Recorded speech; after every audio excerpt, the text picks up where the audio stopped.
From the Fans Talk Podcast family at fanstalkpodcast.com, this is episode 26 of Fans Talk Lucha and covers Lucha Underground Season 1, Episode 36, which aired on July 15th, 2015. My name is Garvin, and with us, as always, is the wife. Say hello, wife. Hola. Alright, so let's just get right into it.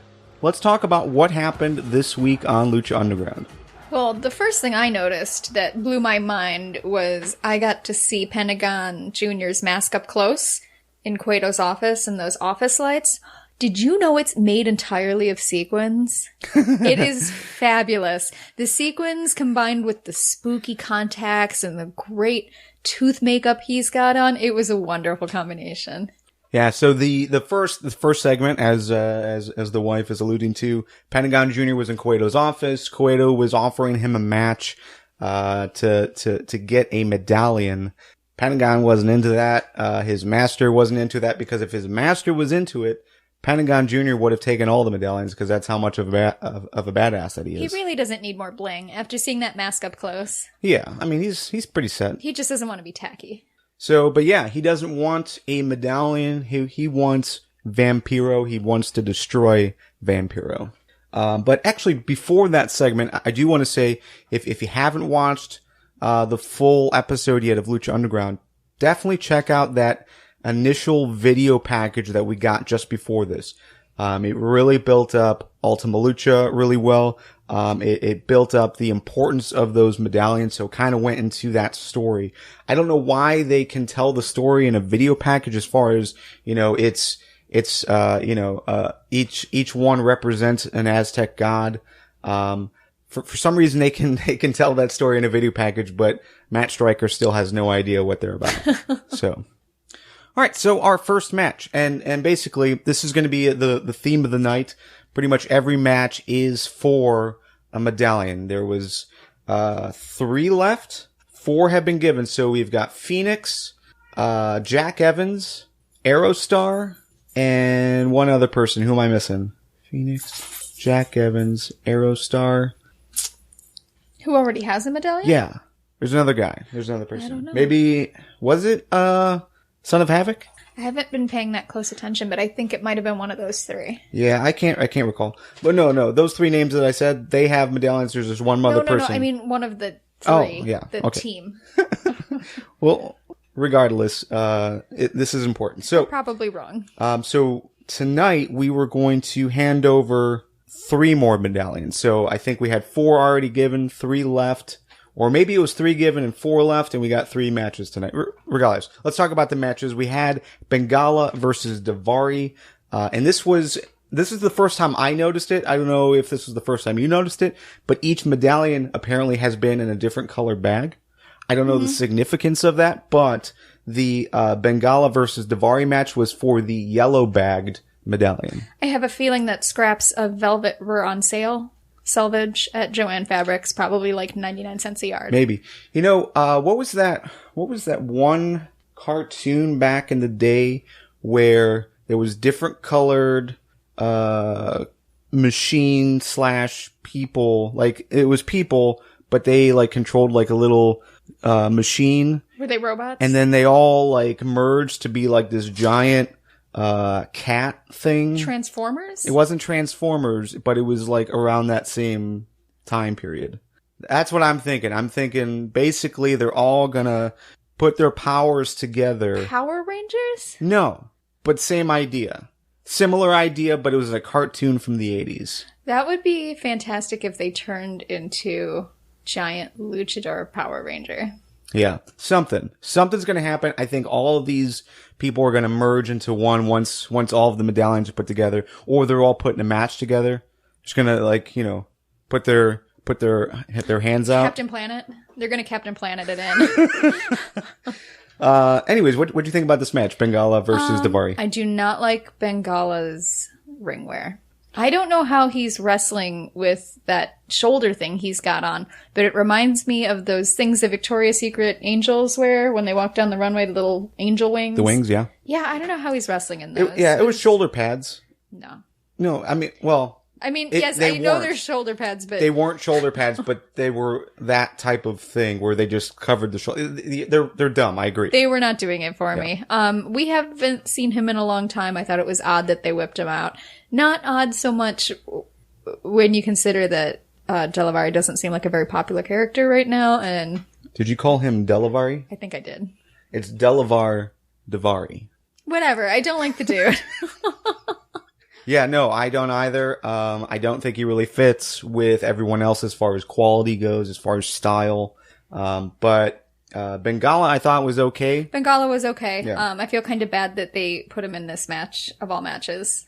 Well, So this was obviously not the star match of the night. It was okay. Bengala won, so Bengala now holds the yellow bagged medallion.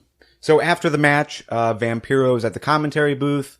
Matt Striker, obviously building up, Ultima Lucha building up what the medallions are about, and Vampiro has something he's got to take care of, so he leaves, and then he goes into the ring, and Matt Striker's like, stick around, because you'll want to, you don't want to miss this. So apparently, like, Matt Striker knew what was happening. But he doesn't know what's going on with the medallions. So it was so weird. But it was just weirdly worded, you know? So, but yeah. Vampiro gets in the ring, basically says that he's not a wrestler anymore. He's done. He's past that. And, he's over it. Yeah. And obviously the crowd was chanting one more match. He didn't want to take part, and he's like, nope, I'm done. Pentagon Jr. comes out, basically again calls him a coward, says that he's obviously scared of him, and if he's not scared, then he needs to accept that match. Then they talk about Ian Hodgkinson. Vampiro does say, yes, my name is Ian Hodgkinson, basically saying that he's not, Vampiro anymore. He is Ian. He is this, regular dude on the commentary team. Except that he still comments as Vampiro. So, yeah, right. So, with that, not even 5 seconds later, they switch it again, and Vampiro's like, Ian Hodgkinson is not going to take that match. Vampiro is, and he takes off his shirt, hits Pentagon with a choke slam, and yeah, it's pretty cool. This was significant for me because my prediction was we would not see Vampiro throw down until he was wearing some kind of ring wear. He did it in jeans and a belt, so I was wrong. My prediction was wrong. I also noticed that Vampiro was not swayed by the thought of being set on fire, but he was swayed by peer pressure, which is really not a great message. You can burn him alive, just don't call him a coward. Not in a ring of people chanting his name. The name that he swears he's not going by anymore because he's Ian Hodgkinson. Yeah, again, it's just worded strangely considering that they are, he's flipping so much. And maybe that's just to show, like, his instability as a person. They did show him, in the back looking in the mirror that, a few episodes ago. So he looked kind of psychotic, so maybe this is part of that. Later in this episode, he was sitting next to Matt Striker saying he was ready to fight someone right now. He wanted to go. So I think they are playing into that war inside his head where he wants to go. So regardless, I'm excited to see the match. Yeah, it's just... Even if I like to make fun of how they're getting there, I'm still excited. I think it's going to be a great match. Yeah, and I think it's just a matter of, like, we're noticing this, but, like, Matt Striker's not saying anything about it. So it's like, is this proved to be the most observant it's like, of our commentators. Yeah, sure. But is this this is something that we're sharing with Vampiro? Like, as watchers, we're realizing this is what's happening, but, like, no one else notices it. Does that happen a lot in wrestling? It No. seems like wrestling's not known for its subtlety. No. But again, Lucha Underground is different from, like, they go against the grain on pretty much everything. So this is more of, a regular show as far as that goes. So, you kind of reminded me of Prince Puma with that mask on. It's a little Puma-esque, but his mask fits and he doesn't have to roll it under so he can talk. By the way, Patreon subscribers that subscribe for more than $3 a month, we're going to start trying to release some video so you guys can actually see what we look like. And the whole process. It's just a little bonus content for you guys. We look like this. It's not great. But yeah, just throwing that out there. So, all right, the next match. Oh, I'm sorry. No. In the locker room, we had Sexy Star getting her ring gear on. Then finds Superfly's mask in her purse. I think that was her purse. It was just this gold bag. I totally understood that because I'm always reaching into my purse and pulling out the most random crap. But she had like this moment where it was almost as if she was still like regretting the fact that she was the one that took. She was smiling a little though, like sure, like it was a fond memory. Yeah. Especially since she's just about to go into a match with him. You know, and that is an interesting observation. Well, because I have something to add to that, but a little bit later on. But yeah, I noticed something similar. So let's come back to that. King Cuerno versus Killshot for the blue bagged medallion. What'd you think about this match? I love this match. I really like Cuerno. I think that not only is he a great wrestler, but he is a good actor. I really like the way he plays his character. I know I make fun of the announce guys for always talking about, oh, he's a hunter. But he really does do a good job with it. And watching these two men is just beautiful because they've got similar physiques. They're both in great shape. They're good wrestlers. They even wear the same colors, the same kind of color scheme. So it's like watching a well choreographed dance team. Yeah. And I just enjoyed it a lot. They are very similar, visually.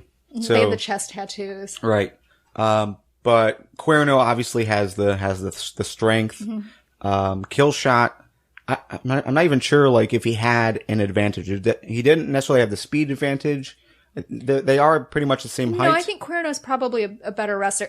Killshot is much taller than Cuerno. Was he? But I think in terms of proportion, they're both lean but strong, and it was good to watch. Yeah. I thought it was a good match. I guess my only issue with this is that we see Lucha Underground do a lot of character development, like a lot of good character development where you can get behind a guy's story and know what he's about and know what his motivations are. And we got that with Cuerno. We still really haven't gotten that with Killshot, so it's hard to... Not yet, but they're working on so many other characters. And sure. In the meantime, if we can enjoy watching him wrestle when they do bring him out a little more, we'll already like him and be familiar with him. Sure, I mean, it's a similar thing like with Bengala. We don't know much about Bengala except for he's, a white tiger. He's got some silly wing things going on. Yeah. Decent in the ring. Killshot was like the third wheel of Big Rick and Max Trio's team, but again, it was just like he was just this guy.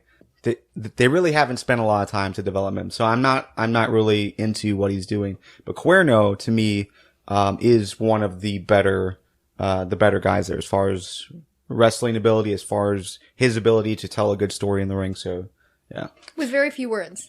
Yeah, so King Cuerno won the blue bagged medallion, which was very cool. Right after that, we had Superfly versus Sexy Star. We don't have many back-to-back matches in Lucha Underground. Usually it's like a match, and then there's a little bit of a break. But this was match, commercial, and right into another match. So Superfly versus Sexy Star for the red bagged medallion. Really surprising match. It was pretty much a squash match, in that Sexy Star won in under a minute, I think. Mm-hmm. It was very quick. But yeah, it was surprising that, that it ended so quickly. She went after the hurt arm, so very intelligent wrestling logic there, as far as going after the hurt arm. She locked on a Fujiwara armbar. I think that's what it's called. And, yeah, tapped out almost immediately. So what'd you think about this match? I have a general question. Yeah. Why is his hair always so wet and greasy? What is that style? You see it in a lot of male wrestlers with long hair.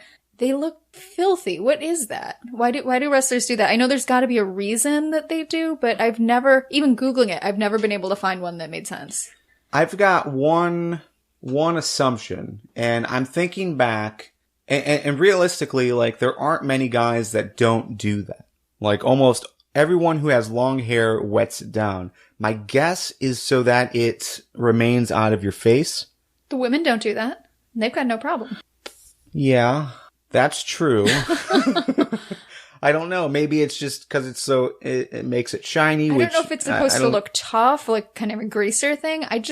I just know that when we were at Raw, I think it was Raw. Yeah. And Roman Reigns walked by next to us. All the women were going crazy, wanting to touch him, thinking he was hot. And he flipped his hair, and we were sprayed with this horribleness. It was not fresh water. It was not shampoo. It was disgusting. And when I see it on people now, it makes me want to take a shower. My theory is that it's to help it stay out of your face, because guys' matches go, generally speaking, a lot longer than girls' matches. You know what makes your hair stay out of your face? A ponytail holder. Sure.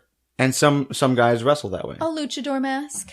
Right. And that's what Sexy Star does. She wears the mask, and that keeps because she doesn't wet down her hair, but you saw her hair go over her eyes and stuff at the end of the next match. But, she managed to handle it without looking like a greaseball. And I think maybe it's significant that that's what I took away from this 30-second match was, ew, he looks disgusting. So, okay, well, what I got out of this match was, I don't know if you noticed this, but she totally need him in the man region. Oh, I did not see that. Yeah. Even though I think at one point I shouted, kick him in the balls. Yeah. I don't think I actually saw it. She did. She totally need him right in the groin. And I thought that was very surprising. I was not expecting that from Sexy Star. So that's two similar observations. You saw her smile in the locker room over the idea that she took Superfly's mask. I didn't notice that, but I did notice the knee to the groin, which again is another. It's a dick move. Yeah, I mean, literally. I always struggle with the differences between Rudo and heel, but basically, I mean, it was a bad guy move both times. She needed something like that, though, because she was just too sickeningly sweet. She needs a dark side. Yeah. So, after the match, Marty the Moth comes down, and basically he wants to see that medallion. She resists, obviously. She does not want to give up the medallion. But he takes it from her, sees that apparently there's a moth on the back, and therefore it is part of his family, and he deserves an opportunity to fight for it. And you know that Cueto would love that. He wouldn't step in and intervene and say, no, you can't do that, Moth, because he values entrepreneurship. So she's really got no choice but to fight him if she wants that medallion back. Yeah, for sure. So the match does happen. She accepts by punching him in the face. This was hilarious. I laughed the whole time we were watching it. I really like him in the ring. I don't know that he's much of a wrestler. I don't know much about wrestling, but his facial expressions, he's so loud, the bellowing, the dramatics, and he even got her to do some of that. Like, she kind of stepped up a little with her in-ring acting before the match, and it was the funniest thing. It was a very fun match for sure. I enjoyed it. This might have been my favorite match. Yeah. But the specific spot you're talking about, he got her in the figure four and was just yelling at her to tap out. Yeah, that looked horrible. She turns it on him, and it was a great spot. It was funny, but at the same time I was cringing because anytime you've put me in the figure four, it's been excruciating. It's a similar situation, except for I don't let you turn it over. And you're laughing instead of screaming, yeah. But at the end of the day, she forced him to tap out with the armbar again. Pretty quick tap out. So obviously they're showing how powerful that move is, which is good. It's good to show that, she's got something over the guys or over the stronger wrestlers. Cause obviously, Marty is gotta be stronger than her. Twice her size. Yeah. So, but overall, fun match, very entertaining.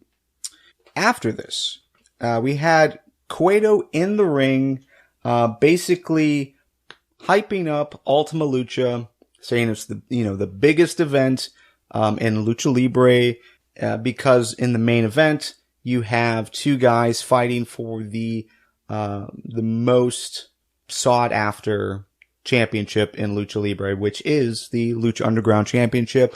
He basically calls Puma to the ring. He calls Mill to the ring.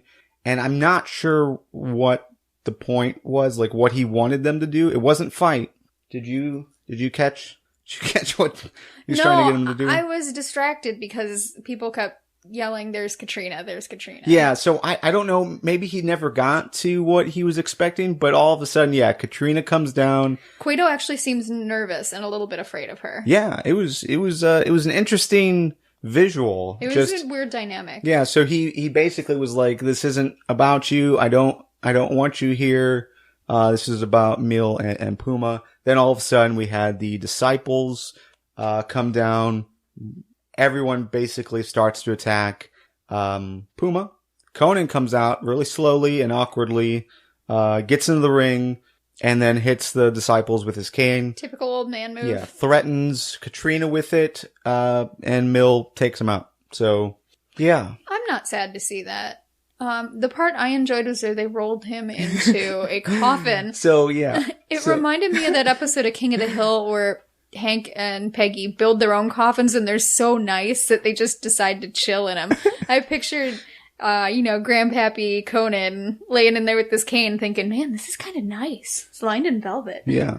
It did look very comfortable. So they roll, yeah. So anyways, that was something I left out. They also brought a coffin with them. And yeah, they put Conan, in the coffin. Because every lady likes to travel with a coffin. Yeah. Forced Puma to watch, and then, Mil hit whatever that flatliner style finisher. Puma seemed kind of horrified, but really I think that he should count it as a blessing because I think Conan's holding him back. Yeah.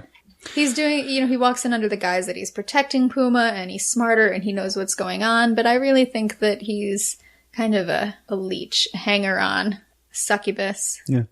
I don't really know, because every time I've thought that they're gonna turn Conan against Puma, we get the opposite. We get something else. So, do we know their real relationship?